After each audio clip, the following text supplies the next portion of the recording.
ओम गम गणपति नमः। जय है गणपति गजानंद महाराज की जय। जय गणेश जय पिता महादेवा, एक दंत दयावंत चार भुजाधारी, एक दंत दयावंत। जी साथी, तो चुनाव पत्र में उम्मीदवार हूँ अध्यक्ष पद का। तो जो बातें मैं लिख के लाया हूँ ब्रोशर अभी छपा नहीं है। अगर मैं प्रेस क्लब का चुनाव अध्यक्ष पद के लिए जीतना हूँ तो सबसे पहले मेरी प्राथमिकता रहेगी कि प्रेस क्लब के जितने भी सदस्य हैं उनका लाइफ इंश्योरेंस और एक्सीडेंट इंश्योरेंस करवाने की सुविधा रखूंगा। इसके अलावा सब परिवार वर्ष भर में 3 बड़े आयोजन किए जाएंगे जिनमें पत्रकार साथियों के परिवार भी उसमें सम्मिलित होंगे, जिनमें कई सांस्कृतिक, सामाजिक और धार्मिक कार्यक्रम शामिल रहेंगे।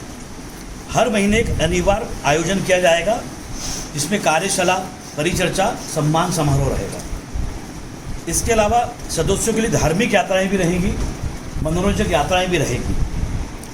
टूर पिकनिक का हर आयोजन रहेगा, वार्षिक आयोजन भी करेंगे, हर 3 महीने भी आयोजन रहेंगे। इसके अलावा सबसे जो महत्वपूर्ण चीज़ है, जो हमारे ज़रूरतमंद सदस्य हैं उनके लिए विवाह की योजना है कि उनका चाहे बेटा हो बेटी हो, क्योंकि हम देखते हैं कि हर कोई इतना सक्षम नहीं होता है कि वो पूरे खर्चे में अपने बेटे या ब्याह की शादी करा ले, और शादी में वो खुलकर भी किसी से अपनी बात नहीं पाता या किसी से मदद नहीं कह पाता है। वो सिर्फ चाहता है कर्जे के उधर या फिर बैंक के लोन की तरफ उसका एक झुकाव रहता है कि वहाँ से मेरी व्यवस्था होगी। तो सबसे पहले हम उसमें कैटेगरी तय करेंगे कि हमें लगता है कि यार ये बिल्कुल सक्षम नहीं है और इस पर एकदम बढ़ना जाएगा, तो उसकी शादी का पूरा खर्चा, मतलब ये महाकाल मां अन्नपूर्णा के आशीर्वाद से गार्डन से लेके उसके शादी का जो रिसेप्शन होगा और दहेज तक की हम पूरी व्यवस्था करने का प्रयास करेंगे, और मुझे लगता है कि इसमें हम सफल भी होंगे। इसके अलावा जब हमें लगता है कि मध्यम वर्गीय है तो उसकी भी सहायता की जाएगी, और हमें लगता है कि सक्षम है तो उसकी भी एक निश्चित तरह की राशि या किसी भी तरीके से मदद की जाएगी। सबसे महत्वपूर्ण मेरे लिए सबसे यही रहेगा। इसके अलावा दीपावली मिलन समारोह का आयोजन रहेगा, होली मिलन समारोह का हम भव्य रूप में आयोजन करेंगे। वरिष्ठ नेताओं और अधिकारियों की समय समय पर उपस्थिति, ताकि संवाद और संपर्क मजबूत हो, पत्रकार साथियों में टकराव की स्थिति नहीं बने, सौहार्दपूर्ण माहौल रहे। इसके अलावा वरिष्ठ पत्रकारों उनके परिवारों के लिए हर संभव 24 घंटे 365 दिन उपलब्ध रहने का बिल्कुल प्रयास करेंगे। इसमें एक पॉइंट वो भी जोड़ो ना कि कई पत्रकार प्रशासन से बिल्कुल भीड़ कर एफर्ट कर सकते हैं। हमारा काम जोड़ना रहेगा, तोड़ना नहीं रहेगा। जो बन गए उनकी बात नहीं करेंगे। हम चाहते हैं कि जो G9 आदमी है, और उसमें ये नहीं कि मीडिया कर्मी आ गया है या सिर्फ रिपोर्टर है, उसमें डेस्क वाला है, डिजाइनर है, क्योंकि जितने भी प्रेस के कर्मचारी हैं उनकी सबकी भूमिका रहती है अखबार छोड़ने में, न्यूज़ चैनल चलाने में। तो हमारी पूरी कोशिश रहेगी कि उसके लिए अधिमान्यता का कार्ड बने, अधिमान्यता उसको प्राप्त हो।